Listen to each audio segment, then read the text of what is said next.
დედა. დედას მზე. ჩემი და რეპროვატის ურთიერთობა დაიწყო 2 წლის წინ, დაოჯახებიდან მალევე, როცა ჩემი მიზანი იყო, ჩემი ორსულობა ყოფილიყო სრულიად მომზადებული. რეპროვატს მივმართე, გავიარე კონსულტაცია გინეკოლოგ ანა ფანცხავასთან, ჩავიტარე შესაბამისი კვლევები, მომეცა რეკომენდაციები, რჩევები, რაც ნამდვილად გარანტია იმისა, რომ თქვენს გაიგონებთ იმ ჯადოსნურ ფრაზას, რომ გილოცავთ თქვენ შვილი გეყოლებათ.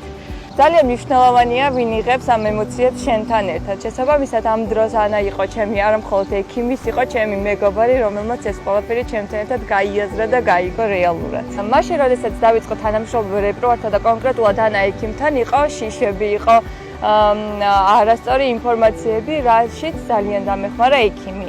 აღარ მქონდა შიშები, შევდიოდი იმის კაბინეტში, გამოვდიოდი და გამოვდიოდი ისეთი ლაღი, რომ ვიცოდი, რომ ეს იყო დღესასწაული და არ იყო რაღაც ისეთი დაძაბულობა, რისიც უნდა შემშინებოდა. ჩემი და ჩემი მეუღლის სურვილით 9 თვის განმავლობაში არ ვიცოდით თუ ვის ველოდებოდით. შესაბამისად, თამთა ექიმი იყო ის ადამიანი, რომელიც ჩვენთან ერთად ინახავდა ძვირფას საიდუმლოს.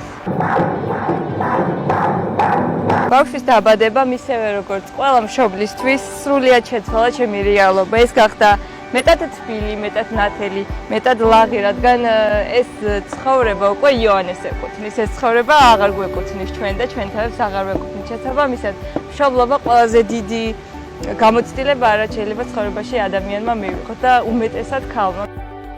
თამამად შემიძლია ვთქვა ის, რომ რეპროვატის გუნდურობა, ცოდნა და გამოცდილება ნამდვილად გარანტია იმისა, რომ ჩვენ მშვიდ ორსულობას გავატარებთ იქ.